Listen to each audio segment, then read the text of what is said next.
सो पछताए अघाय वो होए अवश्य हितहान। अभी आपने संत जी के द्वारा सुना कि राग और द्वेष ये दोनों ही बंधन है। आखिर बचाव कहां पर है? आदमी कहता है दुनिया में आके ये तो हो गई है, ऐसा नहीं है। राग और द्वेष अब हमारी न मानो तो महाराज कृष्ण कहते हैं कि मनुष्य वो है जो राग वाली वस्तु के चले जाने पर दुखी नहीं होता। चाहे राग जिससे है, प्रेम जिससे वो चली जाएगी तो दुख होगा। तो कहते हैं राग वाली वस्तु के चले जाने पर दुखी नहीं होता और द्वेष वाली वस्तु आ जाने पे भी दुखी नहीं होता। उसकी बुद्धि समता में प्रवेश कर गई है। इसका नाम है समत्व बुद्धि योग। समत्व बुद्धि योग महाराज कृष्ण कहते हैं कि विषम और सम,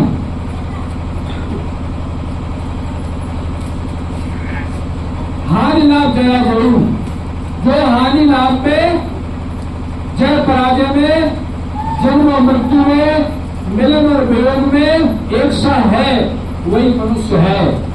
वरना मनुष्य तो है लेकिन मनुष्य तो उसके पास नहीं है। प्रेम बंधु और रोज की बातें हैं।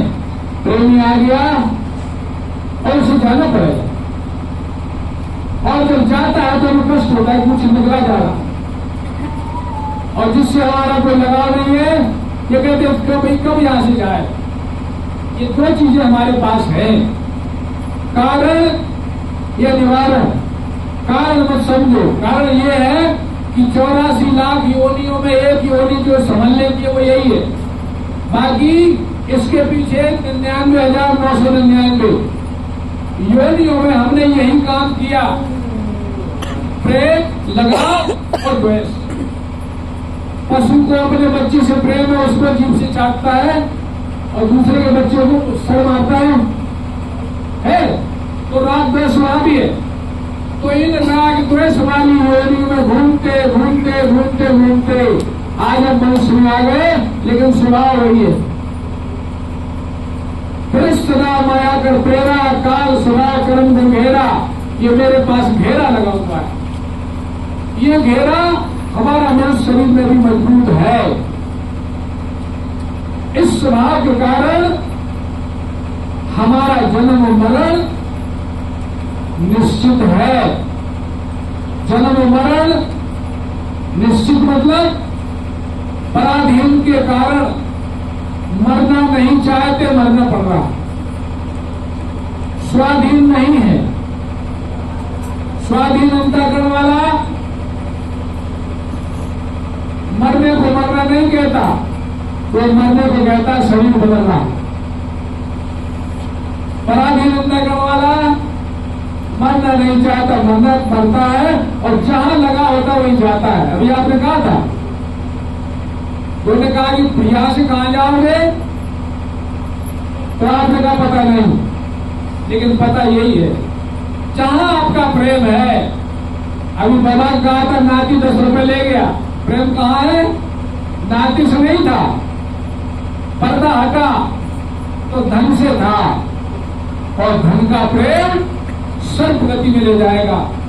खूब कमाया, खूब रखा जोड़ के, चाहे तिजोरी में रखो चाहे बैंक में रखो, भूख गले माथे धरे, तिजोरी में रख के गिनती यहाँ पे, बैंक में रख के गिनती यहाँ पे है कि नहीं?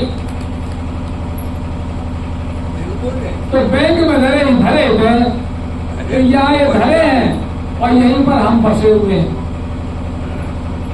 अब ये तो आपने इधर का विधान समझ लिया, परवस्था वाला। अब सुवस्था वाला विधान समझे आप, जो सत्संग का हिस्सा है वो ये है कि आप भी हमेशा रहने वाले हैं।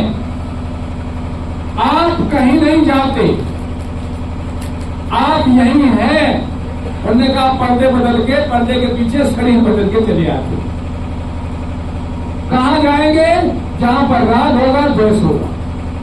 अब ये जो बंधन राग द्वेष हुआ, जो बंधन राग द्वेष बंधन पता ही नहीं, बंधन कहां से पैदा हुआ? मास्टर ने कहा था कि चाहे बंध जाओ चाहे छुट्टा जाओ, लेकिन अब बताइए आप, अब छुट्टा कैसे जाए? समस्या यहां पर है। हमें सब अपने अंदर देखना है कि छूटे कहां से। तब महान पुरुष कहते हैं कि तूने अपने आप को भूल कर और राग द्वेष कहां कर लिया? दूसरी जगह। तो संत महान पुरुष तुम्हारे आत्म तत्व की पहचान कराते हैं और कहते हैं इससे राग बढ़ाओ।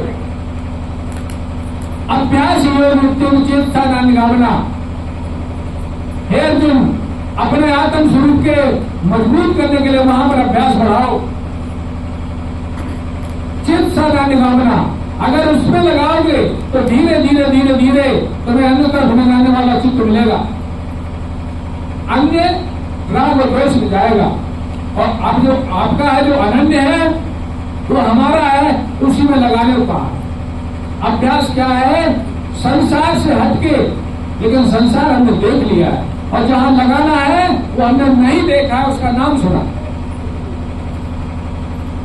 और नाम से हमारा काम नहीं बने।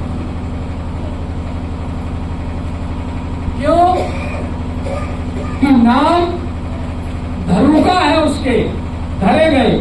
जब वही परम तत्व विष्णु शरीर में था, चतुर्भुज शरीर में था, तो वो चतुर्भुजी कहलाया।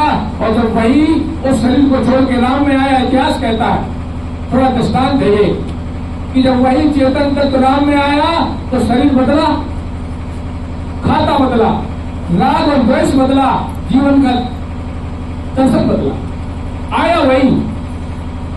तो जब वो जन्म जन्म में घूमता है, और हम भी घूमते घूमते कहां पर आ गए? यहां पर। यहां मौका है कि हम अपने राग को यहां लगा सकते हैं, और यहां पर उससे लगाने के लिए, अपने आप में लगाने के लिए हमें उसकी पहचान बनानी पड़े। उसकी पहचान किसी से बनानी पड़ेगी, और पहचान के लिए गुरु होता है। और महाराज, एक बात हम अपनी तरफ से कहेंगे कि जब तक अपने आप की तरफ पहचान नहीं है, तब तक तुम 10-100 गुरु करने के बाद भी निवरे ही हो। ये हम अपनी तरफ से कहते हैं कि जब तक तुम्हें अपने आत्म स्वरूप की पहचान नहीं है, तब तक तुम निगले हो, चाहे 1000 गुरु बन लो। गुरु ब्रह्मा है, तुम्हें संसार देगा, और है भी ऐसे। बोले ठीक है, तुम हमारी सेवा करो, तुम्हें सब कुछ मिले, सब कुछ का मिले, फांसे भी नहीं फांसे। एक जगह हमारे बीच में संत बैठे थे, तो जो भी आए आशीर्वाद दे, बोले जाओ तुम्हारी मनोकामना पूरी हो जाए। क्या मनोकामना पूरी वालों? आज जो गुरु देता है आशीर्वाद, तो चेलों को सेवा वाली गांठ खुलवाता है। उन्हें महाराज ने कह दी मनोकामना पूरी हो, 100 से कम। और जो कह देगा तुम्हारी मनोकामना तुम्हारे लिए खतरा है, उसके लिए फूल भी नहीं दे जाएगा सेवक, उसके लिए फूल भी नहीं देगा। हमारे महाराज जी कहते थे, देखिए साधु के पास ना श्राप होता है ना वरदान होता है, और जो श्राप और वरदान देता है वो ठगता है। इसलिए जो इस क्रम में है, जो समाज को, जो शिष्यों को संसार की प्राप्ति का आशीर्वाद देते हैं, वो खुद संसार से प्राप्ति की कामना रखते हैं। क्यों? कि अगर कामना भीतर नहीं है तो वो आवाज बाहर नहीं जाएगी। जो करनी अंतस्व से निश्चय मुक्ति घाट बात और बोला की पहचानिए चोर सार्ग घाट। जो संसार की पूर्ति, महाराज अद्वैतानंद जी लिखा है कि जो गुरु संसार में धन कमाने की विद्या बताएं, रोज मुक्ति की विद्या बताएं, जीवन जीने की अच्छी कला बताएं, जैसे ढोलों को अच्छा बताएं, वो हलवा पूड़े खाएं, और जो नामे खुदा सुनाओ के धक्के खाओ। इसलिए प्रेमी बंधुओं, बनेगा उससे जो निर्बंध हुए,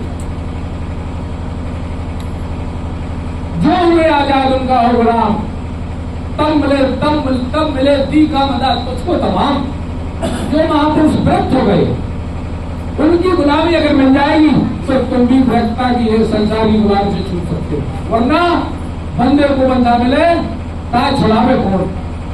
हम कहां बंधते हैं, कहां से छूटना है?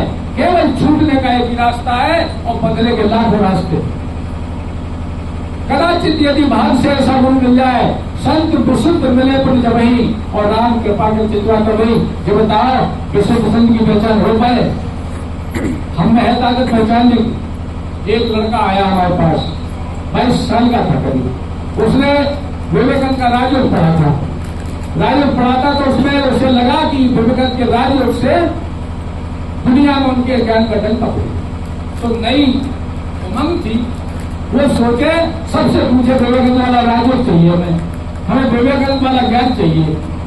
बीसीए करे था, लुधियाना में नौकरी करता था, पिता डॉक्टर था, अकेले लड़का था।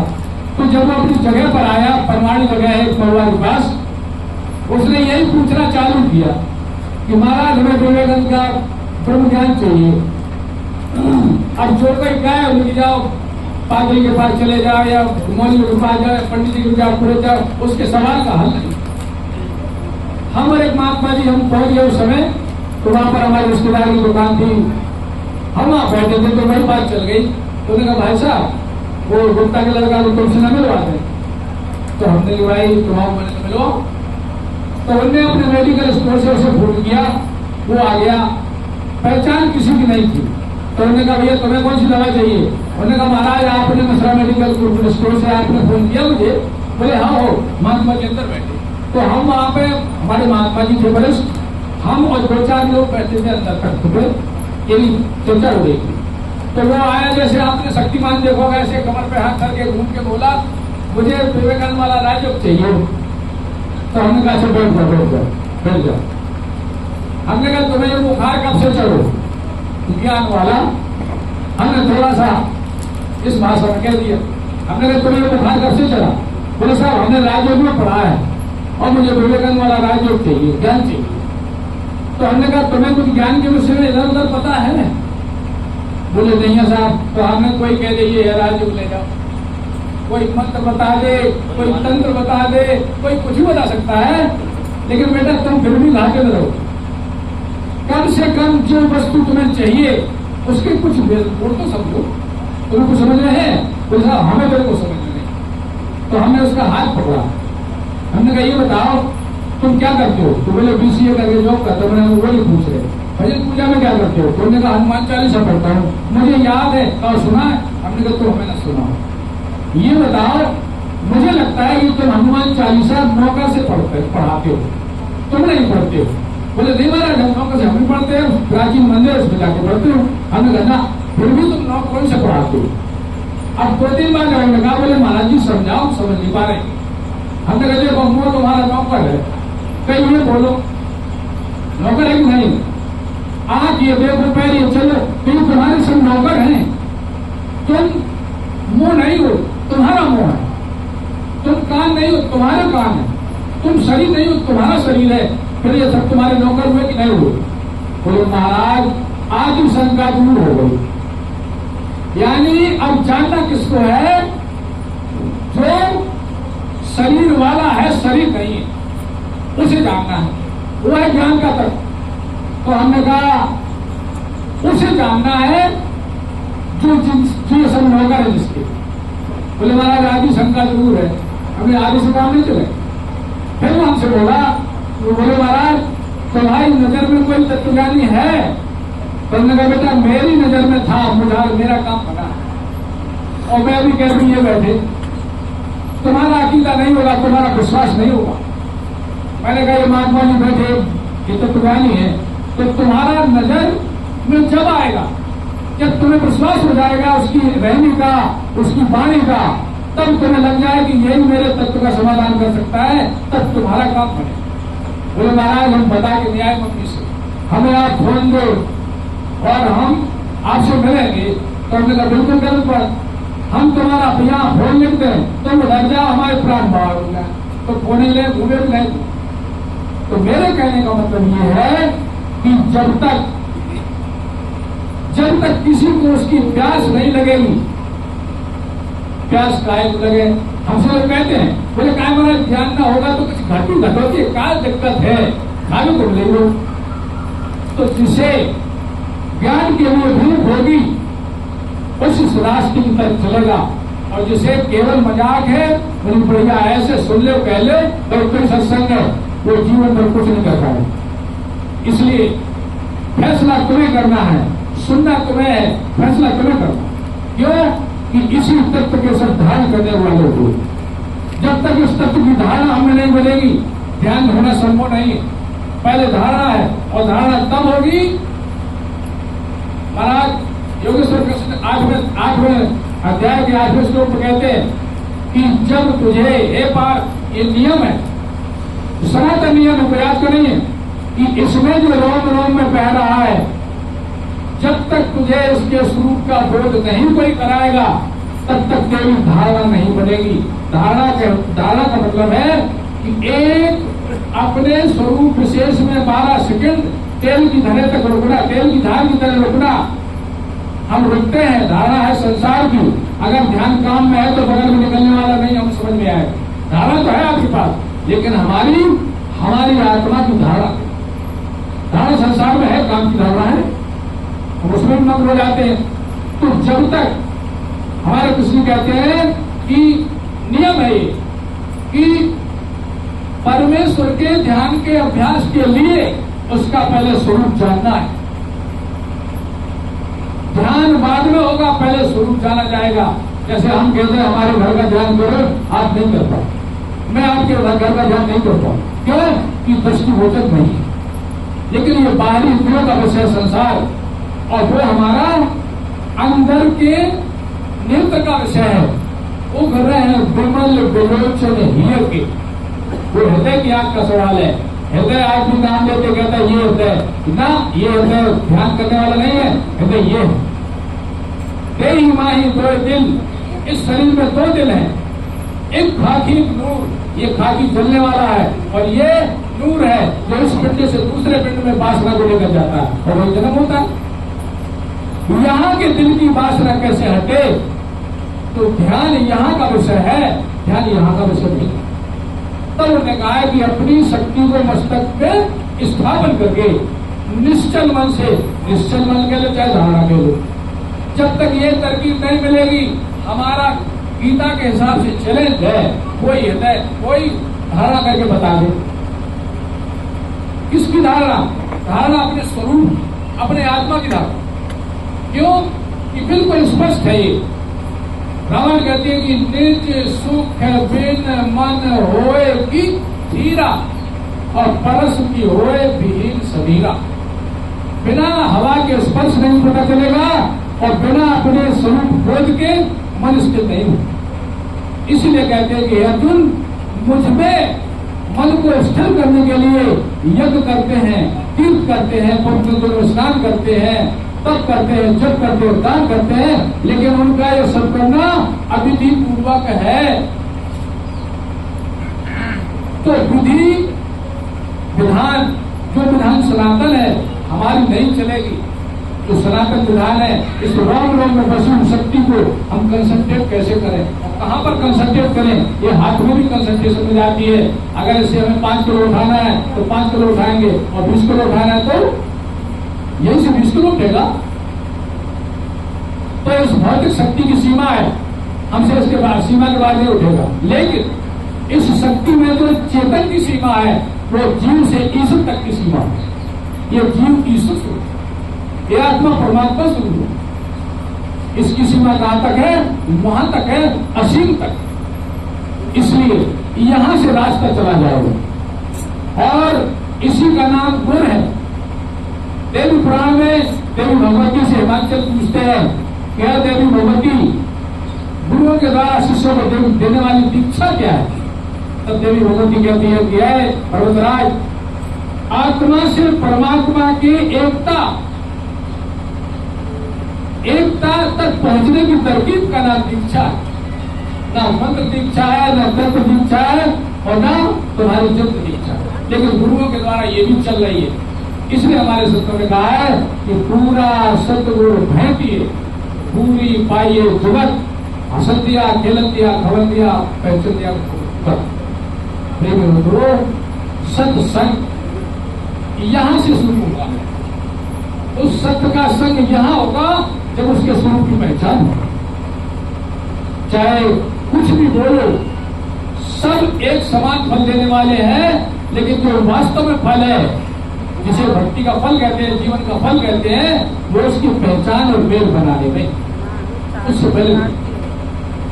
इसलिए प्रेमियों, हमेशा यही हमारी इच्छा रहती है कि हम भटके हैं, हम 16 साल भटके गुरुओं के चक्कर में, हमें इस पहले कोई गुरेज नहीं। और ऐसे ऐसे गुरु मिले कि 5-5, 10-10 दिन के आश्रम है, और आज आश्रम व्यवस्था पढ़ पाना ही साधु को जो काम रह गया, सब छोड़ के जाएंगे। जिनके पास हम पहले थे उन्होंने कहा कि चंद्रभान, मैंने इसके नींव को इतना बड़ा कर दिया कि मैं पूरा नहीं कर पाऊंगा, तो आज भर के गए कि नहीं गए, वही फंसेंगे। कोई भी हो, एक डाल में पक्षी बैठे, गुरु चेला अपनी करनी गुरु करेगा, अपनी करनी चेला। गुरु गुरु आज ठेका लेते हैं कि हम तुम्हें तारेंगे, तुम हमारी सेवा करो, गलत बात। वो खुद बंधे हैं और तुम्हें बात। बंधन बहुत बारीक, जब तक हमें जो हमारा है उससे हम नहीं बंधेंगे, तब तक संसार के बंधन ढीले नहीं हो सकते। क्यों? क्यों? हमारा अपना है, तो आप ही अपना काम आता है। अंत समय तुम क्या बोल रहे हो, यहाँ पर कंठ दबा हुआ है, किसी को नहीं बुला पाओगे। अंत समय तुम क्या बोल रहे हो, एक गुहार अंदर से भी है और एक गुहार वाणी से भी है। अंदर की गुहार पहचान पे जाएगी। अंत समय तुम कह बोल रहे हो, तो है मीत रची ना जानी, भजन में होगी ऐसा। इसलिए प्रेम बंधु, हमें बढ़िया आप सब दिख रहे हैं, लेकिन जो भी सुनो उसे गुनो, और कम से कम थोड़ा सा लिहाज छोड़ के, हम अगर नहीं पूछते सर धर के महात्मा से, तो हम समझ तक नहीं पहुंचते। अभी समझना बहुत बाकी है, लेकिन जिस समझ से समझ खुलती है उस समझ तक पहुंचना पूछ के ही चलना पड़ेगा, और पूछने में कोई घटता नहीं। अभी संसार के रास्ते नहीं पूछोगे, 2-4-10 किलोमीटर निकल जाओगे तो कहोगे यार वहीं पूछ लेते, जहां दुराहा था। तो हम आप दुराहे में, कौन सा दुराहा है? दुराहा है कि हम वाणी से, मन से, बुद्धि से, शरीर से ईश्वर को प्राप्त चाहते हैं, लेकिन उसकी झलक भी बहुत मुश्किल है, नहीं हो पा रही है। ये दुराहा है। तब कहते हैं कि शरीर, इंद्रिय, मन, वाणी, श्वास से हट कर जरा जिसमें चेतन है उससे जरा समझ के देखो, ये दुराहा है। दुराहा माने एक बहिर्मुख, एक अंतर्मुख, ये दुराहा है। गोसाई जी कहते हैं, राम नाम मणि दीप धर जीह देहरी द्वार। जीव नहीं कहा प्रेमियों, और आपके अर्थ में जीव लिखा है। जीह देहरी द्वार अपनी भाषा का शब्द है, जीहरा न लागे, तेरे बिन जीहरा न लागे। जी शब्द है जीवात्मा का के लिए कहा गया है। ये जीव की जोड़ी यहाँ पर है, यहाँ से आता है इंद्रियों में और यहाँ से इंद्रियों से छूटता है, ये है देहरी। यहाँ पर से हमें ध्यान करना पड़ेगा। यहाँ से ध्यान नीचे का होगा, हमारे जीव का बंधन नहीं छूटेगा। और जब यहाँ से ऊपर खिसकेंगे, स्वामी अद्वैतानंद जी ने इस बात को लिखा है कि स्वर्ग का मुकाम, प्राण का मुकाम, जीव का मुकाम तृतीय स्थान है, और जब तक वो यहाँ रहेगा तब तक शरीर, इंद्रिय, मन से संबंधित कर्म होंगे जो जीव को बांधेंगे। इसलिए इस मुकाम से अपनी प्राण शक्ति को ऊपर की तरफ चढ़ावे और चलावे, और जिसके तरफ चढ़ाई होती जाएगी, कर्म थकता जाएगा, विचार थकता जाएगा, और निष्कर्मता प्राप्त होगी। इस रास्ते के बगैर कभी कुछ नहीं होगा। गुरुदेव भगवान की जय। और यही